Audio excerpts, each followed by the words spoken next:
Nah, terlihat terang kan? Ya.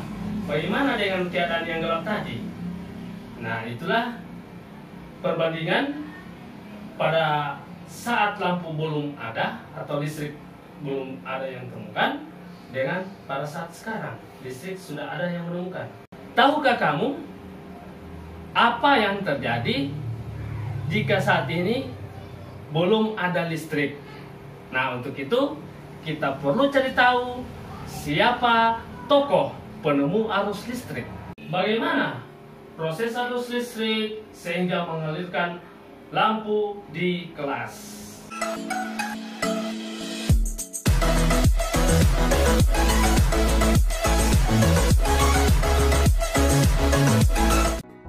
Assalamualaikum warahmatullahi wabarakatuh.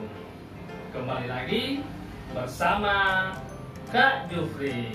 Salam rumah belajar.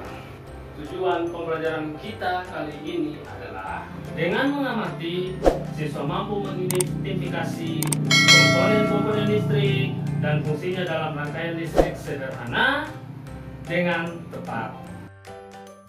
Tahukah kamu siapakah tokoh penemu listrik? Ayo kita cari tahu. Ya, dia adalah Michael Faraday. Michael Faraday adalah penemu listrik. Faraday lahir pada tahun 1791 di Newington, Inggris. Ia berasal dari keluarga miskin dan hanya sebentar merasakan pendidikan di sekolah. Ia akhirnya berhasil membuat alat pertama yang dapat menghasilkan gelombang elektromagnetik. Tahukah kamu bagaimana perjalanan arus listrik hingga sampai ke rumahmu? Sebaiknya kita ketahui dulu komponen-komponen listrik dan fungsinya dalam rangkaian listrik sederhana. Komponen listrik yaitu baterai, yaitu sumber energi yang di dalamnya terdapat kutub positif dan kutub negatif.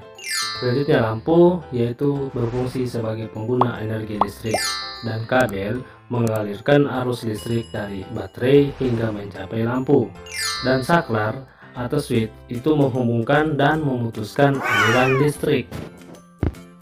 Berikut komponen-komponen listrik sederhana pada senter: 1 baterai, 2 lampu, 3 kabel, serta 4 saklar.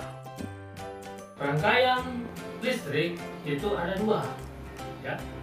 Ada rangkaian seri dan rangkaian paralel, yaitu baterai dan lampu diletakkan sejajar.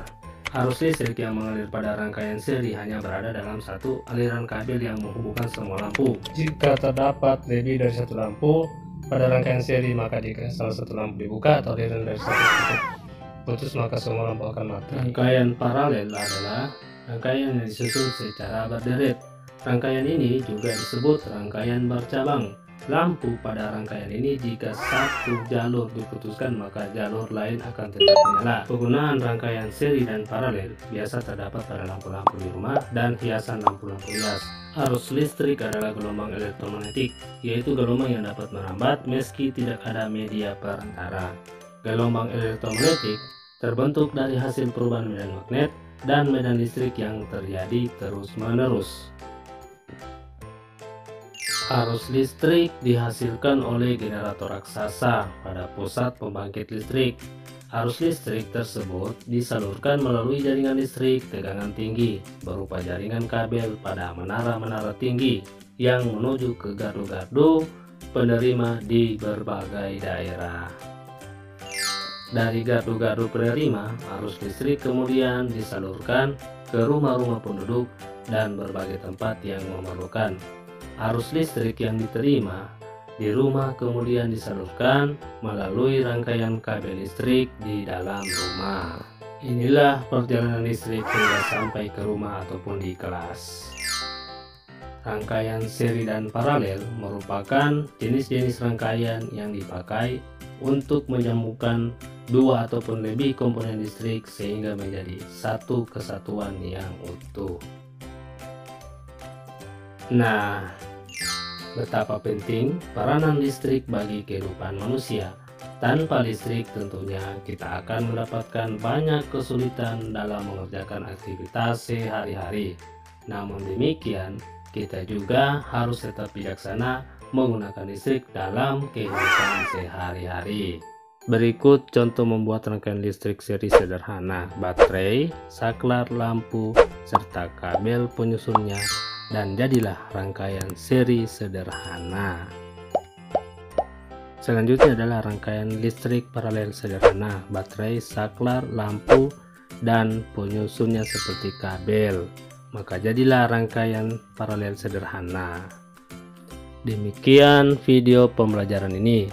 Diharapkan adik-adik sekalian bisa membuat model rangkaian listrik sederhana, seri dan paralel secara mandiri atau kelompok dengan memperhatikan komponen-komponen listrik dan fungsinya yang sudah dijelaskan tadi.